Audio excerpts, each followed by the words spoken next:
اکثر جب کسی سوشل میڈیا پلیٹ فارم کا لاگ ان پیج سامنے آتا ہے تو یہ ایک بہت ہی عام اور معمولی سی جگہ لگتی ہے نا؟ بس ای میل ڈالا، پاسورڈ لکھا اور داخل ہو گئے۔ لیکن آج اس تجزیے میں ہم اس بظاہر عام سی 2026 کے لاگ ان اسکرین کو ایک بالکل مختلف نظر سے دیکھیں گے، ایک دلچسپ عصر قدیمہ کے طور پر۔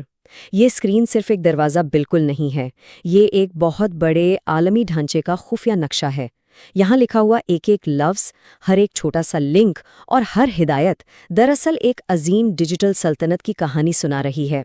تو چلیے اس تحریر کی گہرائی میں چلتے ہیں اور کھولتے ہیں اس چھوٹی سی اسکرین کے پیچھے چھپے پورے عالمی آرکیٹیکچر کو۔ شروعات کرتے ہیں پہلے حصے سے، رابطے کا دروازہ، جہاں سے اس ڈیجیٹل سفر کا آغاز ہوتا ہے۔ اس سفر کے آغاز میں ہی ایک بہت ہی گرمجوشی اور انسانیت سے بھرپور جملہ سامنے آتا ہے: ان چیزوں کو دریافت کریں جن سے لگاؤ ہے۔ خیر، سننے میں یہ کسی سخت ٹیکنیکل سسٹم کی لائن تو بالکل نہیں لگتی، بلکہ ایک بہت ذاتی سا دعوت نامہ محسوس ہوتا ہے۔ یہ دراصل ٹیکنالوجی کو انسانی جذبات کے ساتھ جوڑنے کی ایک زبردست کوشش ہے۔ اہم نقطہ یہاں یہ ہے کہ یہ عظیم ڈھانچہ سب سے پہلے جذبات کو نشانہ بناتا ہے، تاکہ لوگ اس ٹیکنالوجی کو اپنا حصہ محسوس کریں۔ لیکن یہ جذباتی دعوت فوراً ہی ایک ٹھنڈی میکینکی حقیقت میں تبدیل ہو جاتی ہے۔ لاگ ان، سائن اپ اور نیا اکاؤنٹ بنائیں، یہ کاروباری ہدایات واضح کر دیتی ہیں کہ اس ایکو سسٹم میں داخلہ اصل میں کتنا ٹرانزیکشنل ہے۔ یعنی جذباتی دعوت کے فوراً بعد ہی ایک معاہدہ شروع ہو جاتا ہے، جہاں اجازت، شناخت اور داخلے کی شرائط پوری کرنی ہی پڑتی ہیں۔ اور یہاں سے داخل ہوتے ہیں دوسرے حصے میں، ایک عالمی زبانوں کا نیٹ ورک۔ ابتدائی دروازے سے تھوڑا آگے بڑھیں تو اس پلیٹ فارم کی عظیم وسعت کا اندازہ ہوتا ہے۔ انگریزی، ہسپانوی، فرانسیسی، چینی، عربی، یہ صرف مخصوص لنکس نہیں ہیں، یہ الگ الگ رسم الخط دراصل خاموشی سے اس بات کا اعلان کر رہے ہیں کہ اس پلیٹ فارم کا ارادہ دنیا کے ہر خطے، ہر ثقافت تک پہنچنے کا ہے۔ اس عالمی اثر کو سمجھنے کے لیے کسی بڑی تحقیق کی ضرورت نہیں پڑتی، یہ زبانوں کا مختلف ہونا ہی اس مقصد کو واضح کرنے کے لیے کافی ہے۔ اب بڑھتے ہیں تیسرے حصے کی جانب، پھیلتا ہوا میٹا ایکو سسٹم۔ رابطے کے دروازے اور زبانوں کی دنیا کے بعد اس پلیٹ فارم کا اصل حجم ان پروڈکٹس کی فہرست میں کھل کر سامنے آتا ہے۔ ایک طرف ہمارے پاس روایتی سافٹ ویئر ہے جیسے میسنجر اور انسٹاگرام، لیکن دوسری طرف سیدھا مستقبل کے آلاتوں اور ہارڈ ویئر کا ذکر ہے: میٹا کویسٹ، رے بین میٹا اور میٹا اے آئی۔ تو سمجھنے والی بات یہ ہے کہ یہ سفر اب صرف موبائل ایپس تک محدود نہیں رہا، بلکہ فزیکل ہارڈ ویئر اور آرٹیفیشل انٹیلیجنس کی مکمل دنیا میں داخل ہو چکا ہے۔ اور انہی حوالوں کی بنیاد پر اس پلیٹ فارم کی افادیت کا ارتقاء واضح طور پر دیکھا جا سکتا ہے۔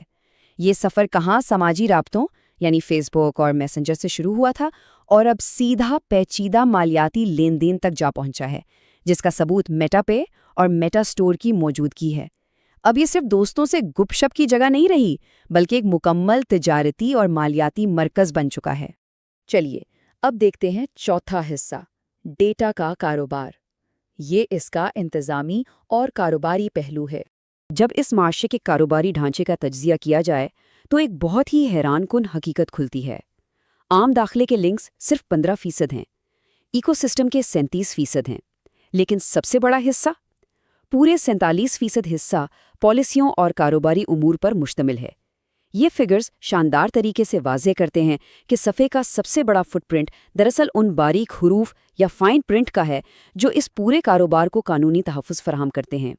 اسی لیے نیا ایڈ بنائیں، نیا پیج بنائیں، ڈیولپرز اور کیریئرز جیسے آپشنز بالکل انہی حصوں کے درمیان موجود ہیں۔ یعنی جس جگہ لوگ اپنے پیاروں سے جڑنے کے لیے آتے ہیں، ٹھیک اسی جگہ کارپوریٹ گروتھ، اشتہارات اور نئی بھرتیوں کے ٹولز بھی موجود ہیں۔ ایک ہی وقت میں کاروبار اور صارف دونوں کو ایک ساتھ چلایا جا رہا ہے۔ اب چلتے ہیں 5ویں حصے کی طرف، باریک حروف کو سمجھنا، یعنی اس کے قانونی اور انتظامی حوالے۔ اس سلطنت کی حفاظت کرنے والے سب سے پیچیدہ حصے کو دیکھا جائے تو یہ قانونی لنکس کا ایک گھنا جنگل معلوم ہوتا ہے۔ Privacy policy, cookies, ad choices, terms help, یہ سب مل کر اس پلیٹ فارم کے ارد گرد ایک قانونی زرہ بختر یعنی پروٹیکٹیو پیڈنگ بناتے ہیں۔ یہ حصہ بالکل سخت اور کلینکل سا ہے، جو صرف اس بات کی ضمانت دیتا ہے کہ یہ پورا ایکو سسٹم ہر طرح سے قوانین کی چھتری کے نیچے محفوظ رہے۔ لیکن اس گھنے جنگل میں کچھ ایسی چیزیں چھپی ہیں جو واقعی چونکا دیتی ہیں۔ مثال کے طور پر یہ عبارات کنزیومر ہیلتھ پرائیویسی یعنی صارفین کی صحت کی پرائیویسی۔ اب ایک سماجی رابطے کے پلیٹ فارم پر صحت سے متعلق ڈیٹا کی اتنی مخصوص پالیسی کیوں موجود ہے؟ یہ واضح کرتا ہے کہ یہاں کتنا حساس ڈیٹا پروسیس کیا جا رہا ہے۔ معاملہ اب صرف پسندیدہ تصویروں پر لائکس تک محدود نہیں ہے۔ اور اگلی عبارت تو اس سے بھی زیادہ حیران کن ہے، کانٹیکٹ اپلوڈنگ اور نان یوزرز۔ یہ واضح کر رہا ہے کہ ایسی پالیسیاں بھی موجود ہیں جو ان لوگوں پر لاگو ہوتی ہیں جنہوں نے آج تک اس پلیٹ فارم پر اپنا اکاؤنٹ بنایا ہی نہیں۔ کسی کو اس سسٹم کا حصہ ہونے کی ضرورت ہی نہیں ہے۔ اگر کوئی شخص کسی دوسرے کی کانٹیکٹ لسٹ میں ہے تو اس ڈیجیٹل عالمی سسٹم میں اس کی موجودگی خود بخود بن سکتی ہے۔ آخر میں چھٹا حصہ 2026 کا ڈیجیٹل آثار۔ اس پورے تجزیے کے اختتام پر ایک آخری مہر پر توجہ ضرور جانی چاہیے، 2026۔ یہ واقعی صرف ایک سال کا ہندسہ نہیں ہے، یہ کاپی رائٹ ڈیٹ اس پورے تحریری اور ڈیجیٹل نقشے کو وقت کے اس مخصوص لمحے کے ساتھ بند دیتی ہے۔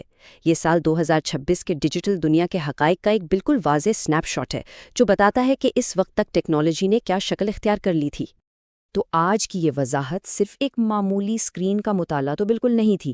اس چھوٹی سی میکینکی سی نظر آنے والی لاگ ان دہلیز نے ایک پورے خفیہ ڈھانچے کو آشکار کیا، اور یہ بات ایک بہت بڑا سوال پیدا کرتی ہے۔ اگر ایک بنیادی لاگ ان صفحہ اپنے اندر اس قدر وسعت، قانونی داؤ پیچ، عالمی زبانیں اور ایسی پالیسیاں رکھتا ہے جو غیر صارفین کو بھی اپنے احاطے میں لے لیں، تو مستقبل کے مواصلاتی پلیٹ فارمز کا ڈھانچہ آخر کتنا پیچیدہ اور گہرا ہونے والا ہے۔ یہاں موجود ہر عام سا لفظ اپنے اندر ایک پوری عالمی کہانی سمیٹے ہوئے ہے، جو حقیقت میں سوچنے پر مجبور کر دیتی ہے۔ اور اس کے ساتھ ہی ہماری آج کی اس وضاحت کا اختتام ہوتا ہے۔